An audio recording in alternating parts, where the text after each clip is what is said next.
The chalk dust, it still burns my nostrils even now. I stand here, 17 again, watching Mrs. Henderson pick apart my presentation, piece by painstaking piece. And I smile, just a little, just for myself. Because this time, I know exactly how this story ends. It's not with me in tears. Sustainable fashion technology, Miss Chen? Mrs. Henderson's voice is like fingernails on a chalkboard, a sound I thought I'd forgotten. She taps her pen against my carefully printed slides. A rather ambitious flight of fancy for someone who can barely grasp the fundamentals of a balance sheet. I keep my face neutral. Inside, it's a different story. A weird mix of old fury and new, cold calm. My presentation is about creating textiles from agricultural waste, about smart fabrics that monitor environmental pollutants. It's the seed of what will become Eco-Thread Technologies, the company that will make me a billionaire before I'm 30. Or, well, it did in my last life. The market research, I begin, my voice surprisingly steady, indicates a significant consumer shift towards... The market research, she cuts me off, a smug little smile playing on her lips, often fails to account for the naivety of youth, Miss Chen. This isn't a school project where you get points for dreaming big. This is AP business. We deal in reality here. She circles a projected revenue figure with her red pen, leaving a bloody gash across my 5-year plan. This, for example, is pure fantasy. I remember this exact moment. The way her words felt like tiny, sharp icicles piercing my skin.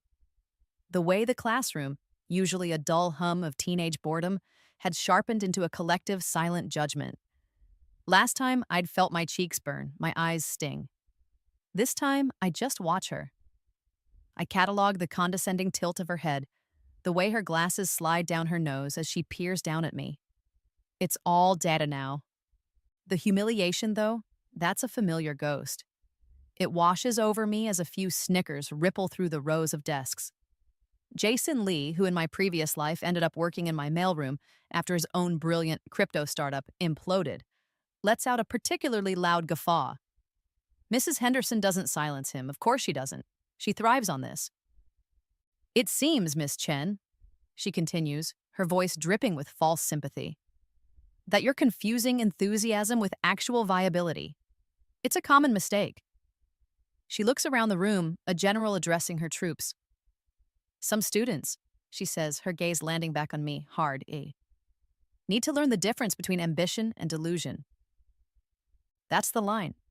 That's the one that echoed in my head for years. My hands, holding the useless clicker, don't tremble this time. Last time I dropped it. Last time, I mumbled an apology and practically ran from the front of the classroom. This time, I take a breath. Quiet, deliberate. Mrs. Henderson? I ask, my voice clear, carrying easily to the back of the room. She looks surprised. I don't think she expected me to speak again. Yes, Miss Chen. Could you please repeat that last part, the bit about ambition and delusion? I offer a small, polite smile. For my notes. A flicker of something, confusion, annoyance, crosses her face. The class is silent now, a different kind of silence. Not judgmental, but curious. This isn't in the script they were expecting. I said, she says, her voice a little tighter, that some students need to learn the difference between ambition and delusion. Thank you, I say, equally polite. I don't write anything down I don't need to. Her words are already seared into my memory, twice over. I gather my papers, the ones detailing a future she can't even begin to imagine, and walk back to my seat. I can feel every eye on me. I don't meet any of them. The bell rings eventually, releasing me. I walk out of Northwood High, the scent of old floor wax and teenage angst clinging to me like a second skin. The rain starts then, a miserable, persistent drizzle that matches the gray sky. It's fitting. The streets are slick, reflecting the gloomy afternoon light. My phone buzzes in my pocket. I don't need to look. It's the notification from the TED app. Your daily dose of inspiration. Maya Chen, weaving the future, one thread at a time. The irony is so thick, I could choke on it. That talk, the one that launched Eco-Thread into the stratosphere in my previous life, hasn't happened yet. Not in this timeline. I remember the day I died. I was 32. EcoThread had just gone public. I was on top of the world, they said. Forbes covers, keynote speeches, the whole 9 yards. I was driving home from a celebratory dinner, rain just like this, slicking the roads. A truck hydroplaned. That was it. Then this.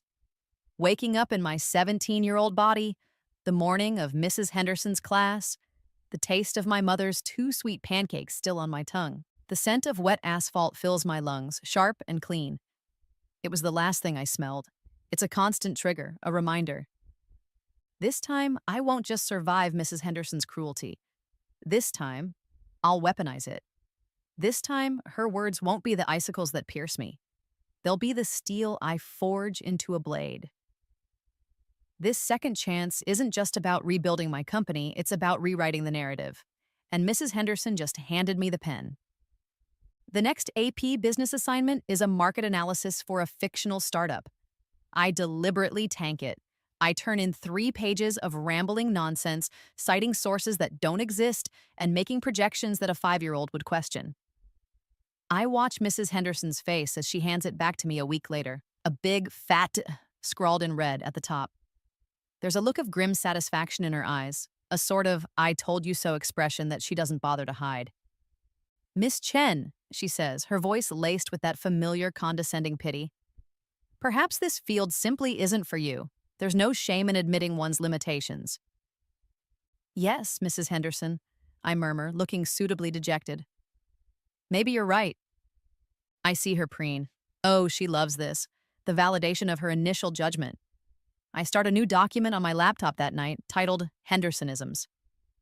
I type out her exact words, date them, and add a small note about her facial expression.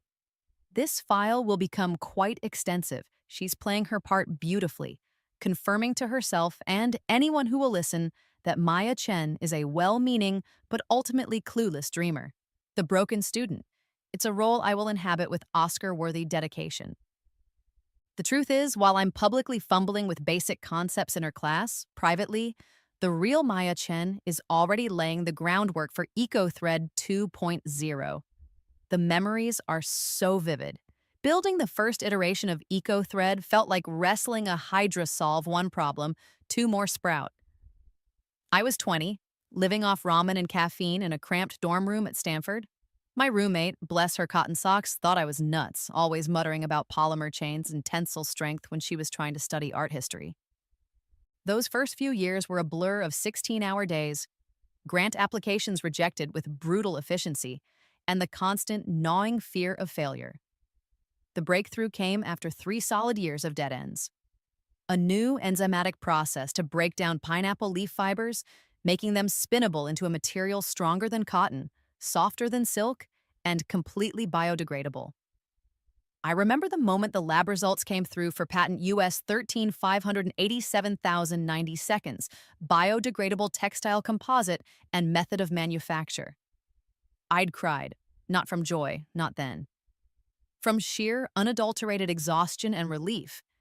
That patent revolutionized fashion. It put EcoThread on the map. It made me. And it will again. There's a kid in my AP business class, Jake Morrison. He sits in the back, hood always up, headphones perpetually on, even when Henderson tells him to take them off. He's the class outcast, the weird tech nerd everyone ignores. In my previous life, Jake Morrison became JP Max, the reclusive founder of Ethelred Systems, a cybersecurity firm that sold for something north of $3 billion. He was a ghost. No public photos, no interviews, just a legend. Right now, though, he's just Jake, the kid who smells faintly of old pizza and solder fumes.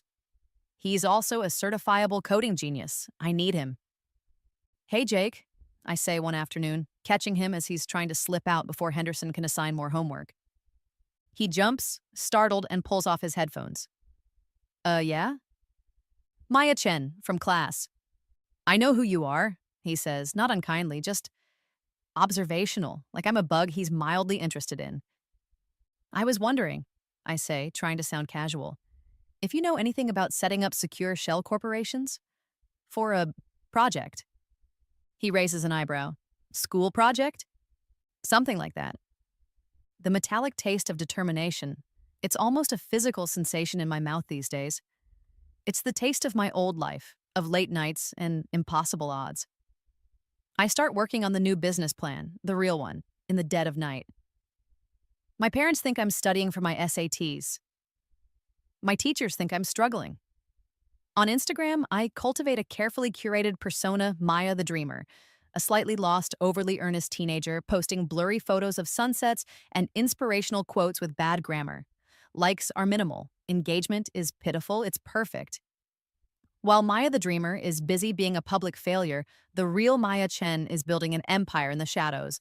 One line of code, one patent application, one meticulously crafted email at a time. A month into my charade, Mrs. Henderson makes an announcement that sends a little thrill down my spine. Class, I want to remind you about the year-end reality check presentations. This is where you will outline your intended career path and defend its viability. It's a significant portion of your final grade. She scans the room. We'll need a volunteer to go first this year to set the standard. Before anyone else can even blink, my hand is in the air. I'll do it, Mrs. Henderson. She looks at me, a flicker of surprise, then that familiar, pitying smile. Very well, Miss Chen.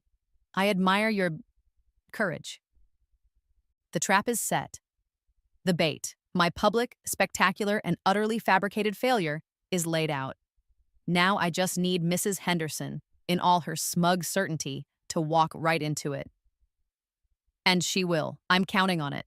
The hiss of the espresso machine at the daily grind is a familiar soundtrack to my new life. It's where I do my best work, surrounded by the low hum of chatter from oblivious classmates and the aroma of burnt coffee. It's here, fueled by a triple-shot latte and the memory of past successes, that I secretly filed the provisional patent for EcoWeave, an improved version of my original biodegradable fabric. This time, I know the loopholes, the shortcuts, the exact language the patent office responds to.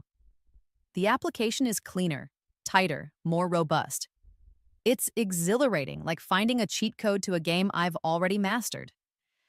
In AP business, my performance continues its downward spiral. I ask increasingly naive questions, feigning utter bewilderment at concepts like market segmentation and supply chain logistics. Mrs. Henderson, I'd say, my brow furrowed in fake concentration. I just don't understand how a small startup can possibly compete with established corporations. It seems impossible. Her responses are becoming legendary, at least in my Hendersonisms document. Miss Chen, she'd declare, her voice resonating with the authority of someone who has never risked anything in her life. The business world is not a charity, it's a battlefield. And frankly, some people arrive armed with nothing but good intentions and a handful of glitter. Unrealistic dreamers often become cautionary tales.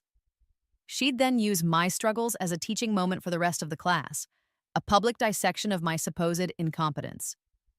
Each pronouncement, each dismissive wave of her hand, I log it. She's building my case for me, brick by patronizing brick. Jake Morrison, my reluctant future tech guru, remains a puzzle. He's started sitting closer to me in class, not next to me, but within earshot.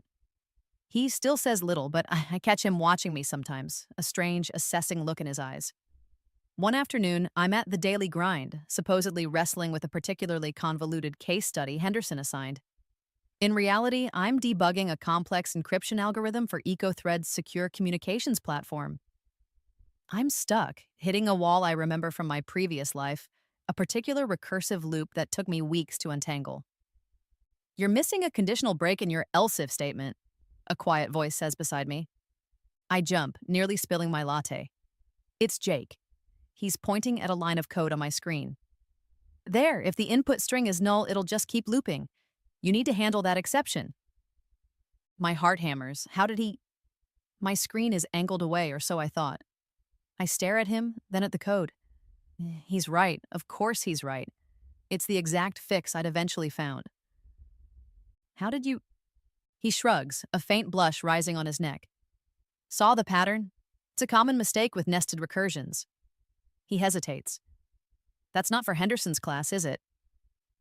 The air crackles with unspoken questions. This is a crossroads. I could lie, deflect, push him away. Or, no, I say slowly, meeting his gaze. It's not. A beat of silence. Cool, he says, then, almost as an afterthought, need any help? The temptation is huge. His genius is legendary, even in my memory. But it's too soon. The stakes are too high. Not right now, I say, offering a small smile. But maybe later. Sure, he says, then retreats back to his own table, leaving me with a rapidly cooling latte and a racing pulse. The foundation is shifting. A week later, an opportunity presents itself, too perfect to ignore. The Northwood County Chamber of Commerce announces its annual Student Entrepreneur Competition. First prize, a $5,000 grant and a mentorship with a local business leader. It's small potatoes, but the platform is what I'm after. Mrs. Henderson, I say after class, adopting my most earnest, slightly desperate tone. I was thinking of entering the Student Entrepreneur Competition. I know my ideas are a bit out there, but I thought maybe... She gives me that look again, the one that mixes pity with a kind of weary exasperation. Miss Chen, while I applaud your persistence, perhaps your time would be better spent focusing on more achievable goals. Oh, I say, my voice trembling slightly. I'm getting rather good at this. I just thought, if I could get some real-world feedback. This is where I play my ace. They're looking for judges, I add, as if it's just occurred to me. Experienced business educators. I saw a flyer. They specifically mentioned wanting teachers with a strong grasp of market realities. I see the flicker of interest in her eyes. Mrs. Henderson's ego is a fragile, easily stroked thing. The thought of being a gatekeeper, a dispenser of market realities on a slightly larger stage than our classroom would be irresistible to her. Is that so?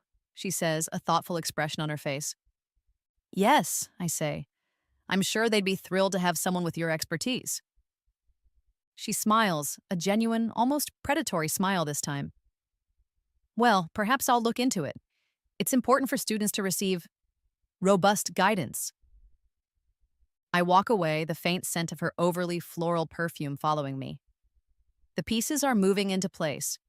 3 months until graduation. 3 months until the reality check presentation. 3 months until Mrs. Henderson learns who and what she really tried to destroy. The day of my reality check presentation arrives cloaked in a typically dreary Pacific Northwest drizzle. The irony isn't lost on me. I walk into AP Business, my carefully crafted, deliberately flawed business plan for a company selling artisanal, hand-knitted llama wool cozies for houseplants clutched in my hand. It's a masterpiece of incompetence. The financials are a joke. The market research consists of interviewing my own fictional grandmother, and the marketing plan involves Etsy and hoping for the best. I stand before the class, Mrs. Henderson watching me with an expression that's 1 part hawk, 2 parts undertaker. I stumble through the presentation, feigning nervousness, mixing up my slides, and accidentally referring to my target demographic as cat ladies, but for plants. When I'm done, there's a moment of stunned silence, then a few muffled snorts. Henderson lets the silence hang, her smile thin and sharp. Well, Miss Chen, she begins, her voice dripping with sarcasm, that was certainly a presentation. And then she begins. It's a tour de force of condescension and brutal public criticism. She eviscerates every point, mocks every projection, questions my very sanity for even conceiving such a patently absurd idea. Llama wool plant cozies? She scoffs, her voice rising. Are you genuinely suggesting this is a viable business in an increasingly competitive global market? This isn't ambition, Miss Chen. This is a cry for help. What she doesn't know is that 3 different students, strategically positioned by me with promises of extra credit for a media studies project, are live streaming her tirade. Another 2 are recording on their phones for social media. I'd casually mentioned how Henderson's critiques were so epic they deserved a wider audience. Teenagers and the lure of potential internet fame, a potent combination.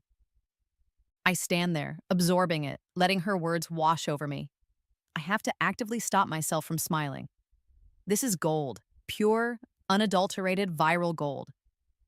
Within hours, #student shaming is trending locally on Twitter. Clips of Henderson's most vicious barbs are all over Instagram and TikTok. usually set to some ridiculous mocking soundtrack. Teacher Destroys Student's Dumb Dream is a popular title. Instead of backing down or, heaven forbid, apologizing, Mrs. Henderson doubles down. She gives an interview to the local news affiliate, the one with the perpetually overeager intern who covers school board meetings. "I stand by my assessment," she declares, puffing herself up. "In today's world, we do students a disservice by coddling them. Maya Chen is the perfect example of the participation trophy mentality. Some ideas are simply bad, and it's our job as educators to point that out, however uncomfortable it may be." My fingers dance across my laptop keyboard in my bedroom later that night. The soft clicking is the only sound, a counterpoint to the storm of outrage and amusement brewing online. I'm not angry, not anymore.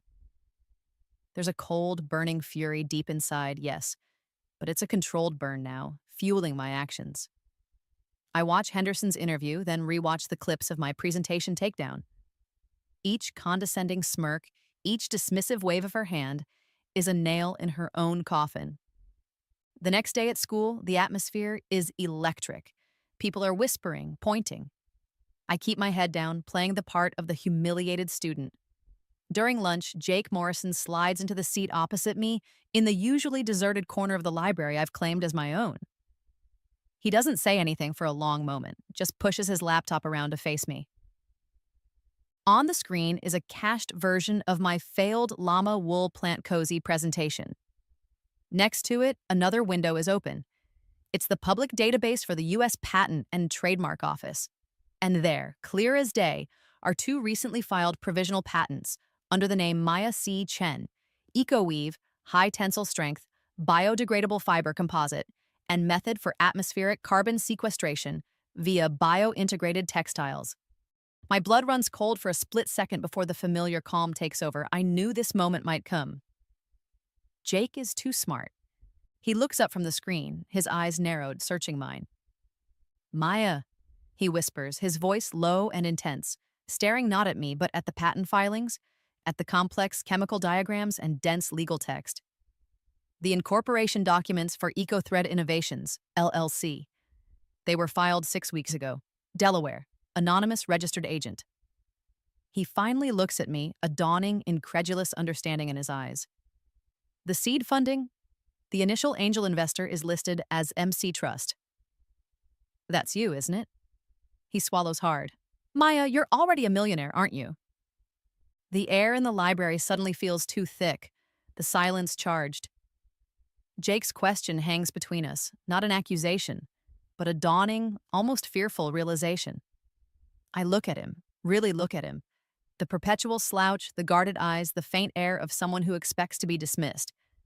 He deserves the truth, or at least part of it, the most unbelievable part. "Jake," I say, my voice barely above a whisper. "What I'm about to tell you is going to sound insane."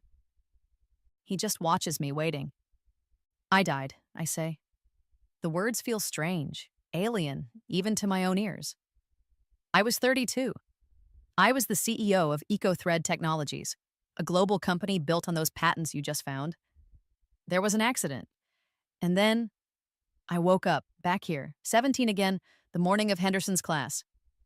He stares at me, his expression unreadable.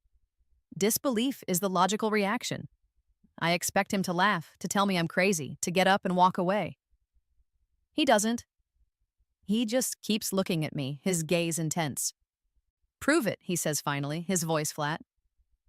Fair enough. "Okay." I take a breath. In 3 days, on Thursday, Apple will announce a surprise update to their M-series chips, focusing on a neural engine enhancement they've code-named Synapse. It won't be live-streamed. They'll drop it via press release at 9 a.m. Pacific. The stock will jump 7% by noon. I pause. Next Tuesday, a small biotech firm called SomaGen will publish Phase 3 trial results for an Alzheimer's drug that shows unprecedented efficacy. Their stock will triple overnight. And a week from Friday, there will be a major solar flare, Carrington event level, but it will narrowly miss Earth's direct path, causing only minor satellite disruptions. NASA will try to downplay it. Jake's eyes are narrowed in concentration. He pulls out his phone, opens a notes app, and types furiously. He doesn't say if he believes me. He doesn't have to. I've planted the seeds. For the next week, it's a strange, unspoken waiting game. Then, Thursday morning, my phone buzzes. A news alert from a tech blog. Apple shocks industry with surprise M-series synapses. Upgrade. I glance at Jake in class. He's staring at his own phone, his face pale. He doesn't look at me. The Soma Gen news hits the following Tuesday, exactly as predicted. I see Jake refreshing stock market websites during lunch, his expression growing more bewildered. The solar flare happens on Friday. It's all over the news by Saturday morning. Monday, Jake finds me before first period. Okay, he says, no preamble. I'm in. In for what? I ask, though I already know. Whatever this is, he says, gesturing vaguely between us. Whatever you're doing.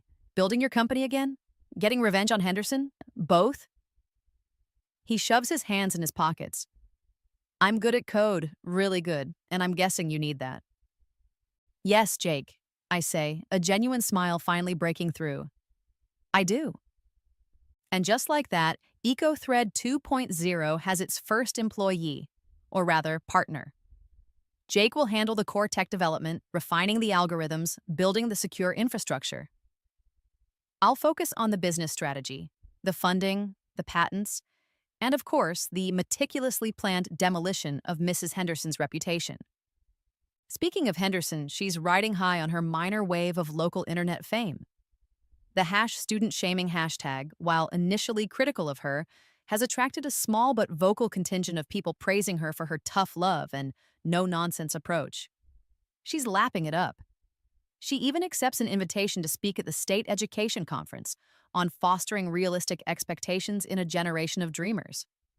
The irony is so rich, it's practically decadent. I make a note of the conference date. It's in 2 months. Perfect.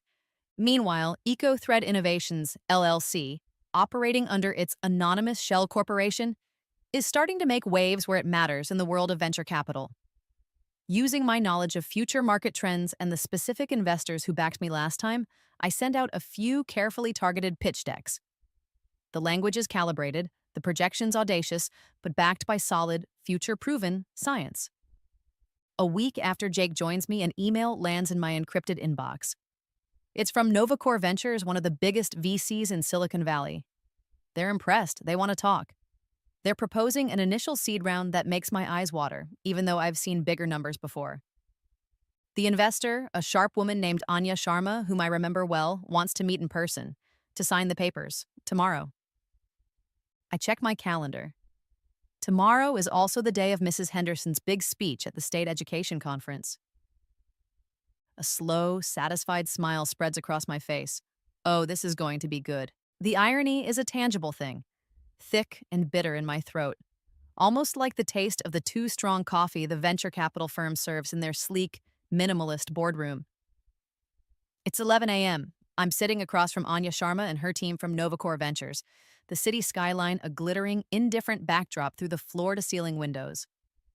On the polished mahogany table between us sits a term sheet for $2.3 million in seed funding for EcoThread Innovations. My pen hovers over the signature line. Simultaneously, about 10 miles away, in the significantly less glamorous ballroom of the Airport Marriott, Mrs. Helen Henderson is likely stepping up to the podium to deliver her keynote address, fostering realistic expectations in a generation of dreamers. Or, as I like to call it, how I, Helen Henderson, crush souls for a living. I've arranged for a live feed of the education conference to be discreetly playing on a tablet angled just so on my side of the table. Anya probably thinks I'm obsessively checking market data, if only she knew. Everything to your satisfaction, Maya? Anya asks, her smile professional, but with a glint of genuine excitement in her eyes. She sees the future in EcoThread just as she did last time. She just doesn't know I've already lived it. Perfectly, I say, my voice smooth. I glance at the tablet. Henderson is adjusting the microphone, a self-important little cough. Her opening remarks are about the dangers of unchecked youthful optimism. Standard Henderson fare, I time it deliberately. As Henderson launches into an anecdote about a particularly misguided student whose delusional fantasies about, of all things, llama wool plant cozies served as a stark lesson in market realities. I pick up the pen.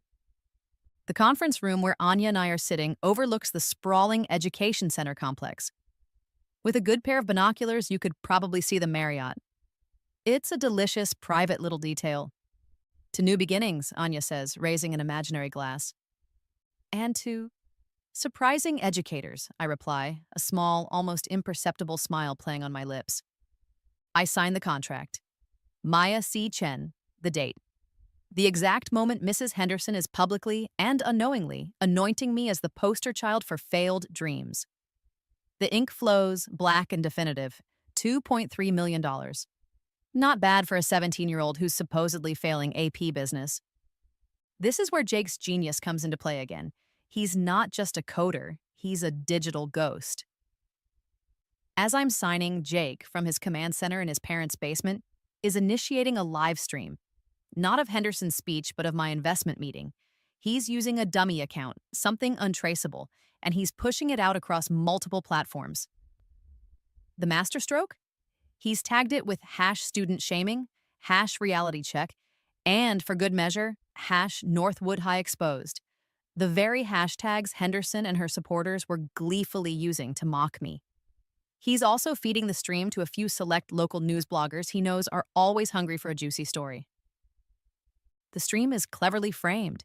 You can see me looking poised and professional. You can see Anya Sharma, a known Silicon Valley power player. You can see the NovaCore Ventures logo subtly in the background. You can hear snippets of conversation, revolutionary technology, market disruption, multi-billion-dollar potential.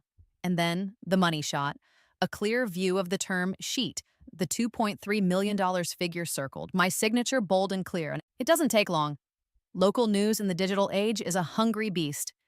Within 20 minutes, as Henderson is probably winding down her speech, her folksy wisdom about the importance of sensible career choices like accounting or mid-level management, no doubt resonating with the assembled educators, the first online articles start to appear.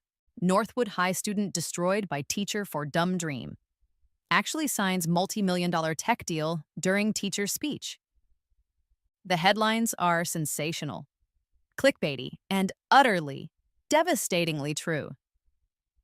On my tablet, I watch Mrs. Henderson wrap up her presentation. She's beaming, accepting the polite applause. She probably feels on top of the world. Then I see it. Her hand goes to her pocket. Her phone, no doubt on silent, has buzzed with a notification. Probably from the school principal, or maybe her husband. Or maybe just the Google alert she likely has set up for her own name. Her smile falters. Her eyes flick down. The color drains from her face. The live feed from the conference isn't high definition enough for me to see the exact notification, but I don't need to. I can imagine it. The carefully constructed world of Helen Henderson, pillar of pragmatic education, is beginning to crumble. And the sound of it, even from 10 miles away, is sweeter than any $2.3 million contract. The live stream from the education conference ballroom is, for me, better than any blockbuster movie. Mrs. Henderson stands at the podium, her triumphant closing remarks about guiding young minds away from frivolous pursuits, still echoing faintly. The applause is dying down. And then the shift happens. It's subtle at first. A few heads in the audience dip towards glowing phone screens. A murmur starts at the back, a ripple of hushed whispers spreading outwards. Henderson, initially basking in the post-speech glow, looks out, a slight frown creasing her forehead. She's expecting adulation, perhaps some insightful questions about her robust guidance techniques. Instead, she's met with a sea of confused, rapidly disseminating faces. The fluorescent lights of the ballroom seem to flicker. Or maybe that's just my wishful thinking, adding a dramatic flair to her impending doom. I lean back in the plush leather chair in Anya Sharma's office, a silent observer miles away, savoring every pixel of her dawning horror. Her phone, which she'd discreetly checked a moment ago, must have delivered the payload. The news articles. The live stream of my funding meeting, now going viral with those delicious, incriminating hashtags.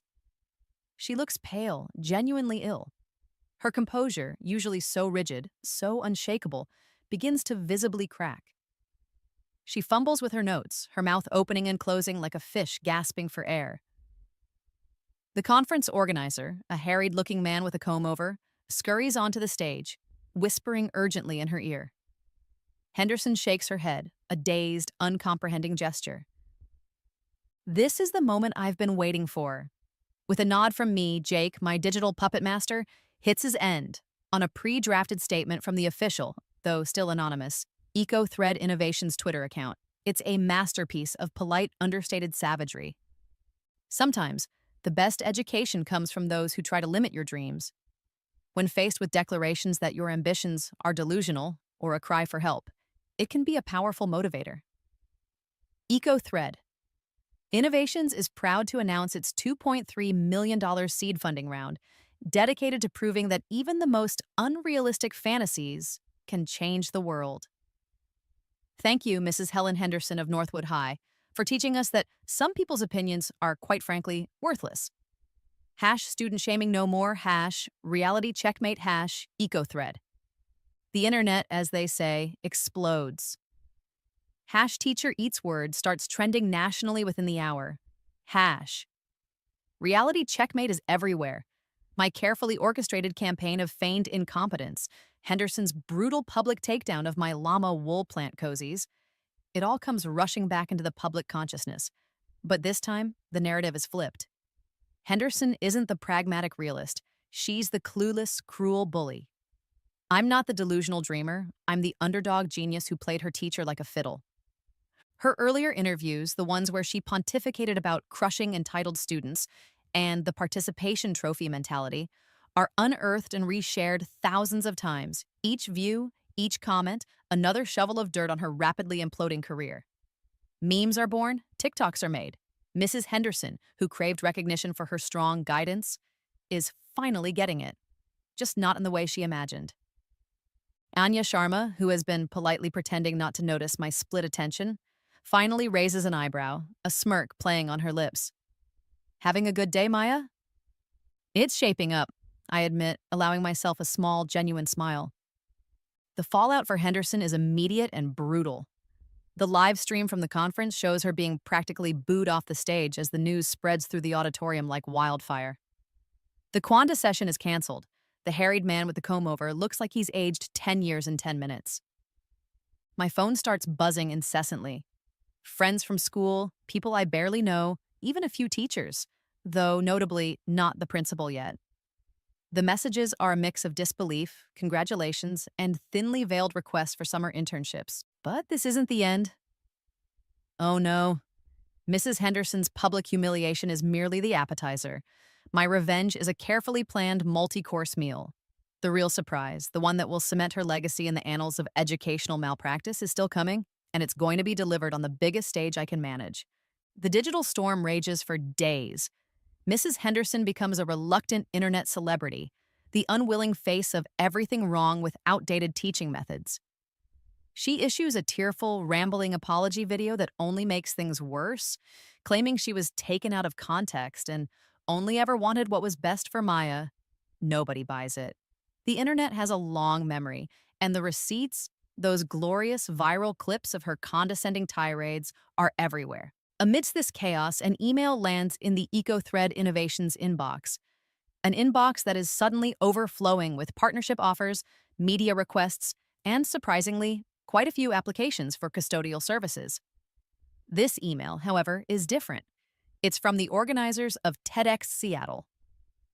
Dear Eco-Thread Innovations team, it begins. We have been incredibly impressed and inspired by the recent story of your founder's resilience and innovative spirit. The narrative of turning such pointed criticism into a catalyst for remarkable success is precisely the kind of idea worth spreading. My heart gives a little lurch. This is it. The same invitation, the same platform that launched Eco-Thread into the public consciousness in my previous life. They want Maya Chen, the wunderkind CEO behind the anonymous Eco-Thread, to give a talk.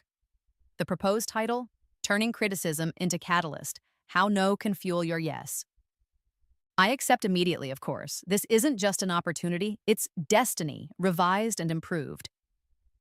I begin crafting the speech that night. It flows out of me, words I've spoken before on a similar stage, yet imbued with a new, sharper clarity.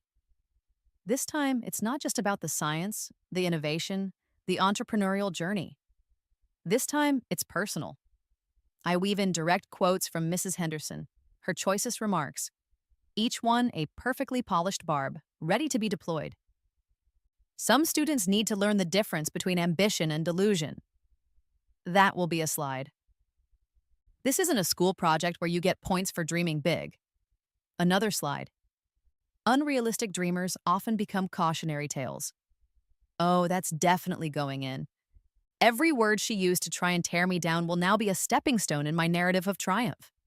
Each quote will be meticulously attributed. Mrs. Helen Henderson, AP business teacher, Northwood High.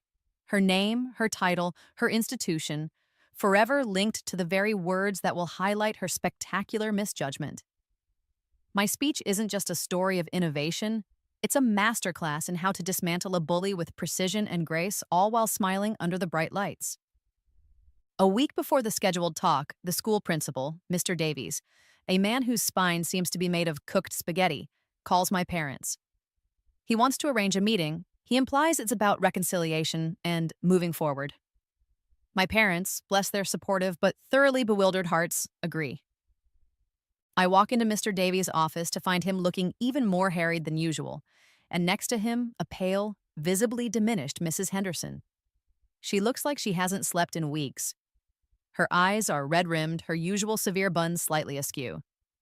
Maya, Mr. Davies begins, his voice oozing a desperate attempt at calm authority. Mrs. Henderson wanted an opportunity to speak with you, privately. Henderson clasps her hands tightly in her lap. Maya, she says, her voice raspy. I wanted to say, I always believed in your potential, truly. I was just using tough love, trying to prepare you for the harsh realities of the world. The audacity of it. Even now, backed into a corner, her reputation in tatters, she's still trying to spin it. I give her a cool, level look. Tough love, Mrs. Henderson? Or was it, and I quote, a cry for help that you were responding to? She flinches as if struck. My methods, perhaps they were unorthodox, she stammers, but my intentions were good. Your intentions are irrelevant, Mrs. Henderson, I say, my voice quiet but firm. Your words, however, have been very instructive. I stand up. If that's all, Mr. Davies. He nods weakly, looking relieved the encounter wasn't more explosive. As I walk out, I hear Mrs. Henderson say, her voice small, the TEDx talk. Are you really going to? I don't turn around. I don't answer. She'll find out soon enough. The TEDx talk is scheduled for the Saturday of graduation week. A delicious piece of timing. Most of Northwood High's faculty will be there. It's a significant local event, including, I've been reliably informed by the organizers who are now practically my biggest fans, one Mrs. Helen Henderson, who apparently still has a ticket from before she became an internet pariah. Perhaps she hopes for a public absolution. She really hasn't learned a thing. They say the path to success is paved with failure, I begin, my voice clear and steady, amplified by the microphone. And that's true, but sometimes it's also paved with the dismissive words of those who can't see beyond their own limited horizons. I take a breath, letting my gaze sweep across the audience.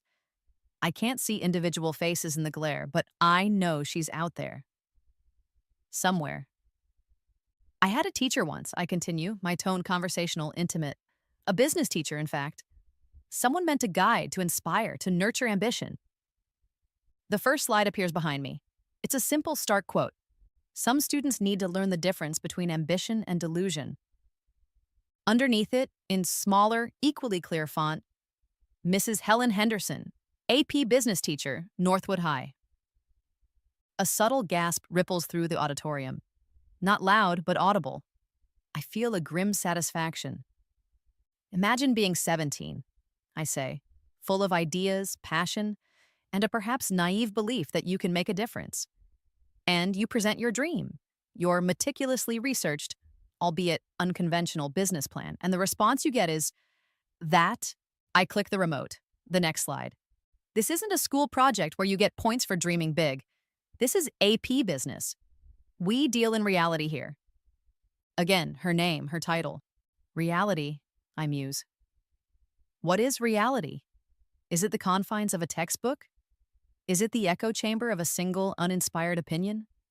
Or is reality something we create, something we build, often in defiance of those who tell us it can't be done? I walk the stage a little, making eye contact with the darkened mass of people. This teacher told me my ideas were pure fantasy. She said my company was a cry for help. She publicly, and rather gleefully, dismantled my confidence piece by piece in front of my peers. Another click, another quote. Unrealistic dreamers often become cautionary tales. Mrs. Helen Henderson, AP business teacher, Northwood High. This time the murmuring is louder. People are shifting in their seats. I can almost feel the dawning comprehension, the uncomfortable recognition. Now, I could have let those words define me, I say, my voice dropping slightly, drawing them in. I could have accepted her reality. I could have shrunk. I could have become that cautionary tale. I pause for effect, and for a while I played that part. I let her believe she'd won, that she'd successfully crushed another entitled student's unrealistic dream. But here's the thing about criticism, I say, my voice rising now, filled with a conviction that's bone deep. It can either be a wall or it can be a whetstone. It can stop you or it can sharpen you. I move through the rest of my planned speech talking about eco-thread, about the science, about the potential of sustainable technology. But I keep returning to her words. Each quote is a pivot point, a springboard for a lesson on resilience, on perseverance, on the vital importance of believing in yourself when no one else does. I'm not just giving a talk about my company, I'm dissecting her negativity, transforming her poison into my platform, and then for the big finish. The journey to creating EcoThread wasn't easy, I say. There were countless obstacles, but ironically, it was thus one of the greatest catalysts for my determination came from that very teacher. My eyes scan the audience, trying to pierce the darkness. And I believe she's here tonight. A collective intake of breath. You could hear a pin drop. So, Mrs. Henderson, I say, my voice ringing out clear and strong, wherever you are, I want to say thank you.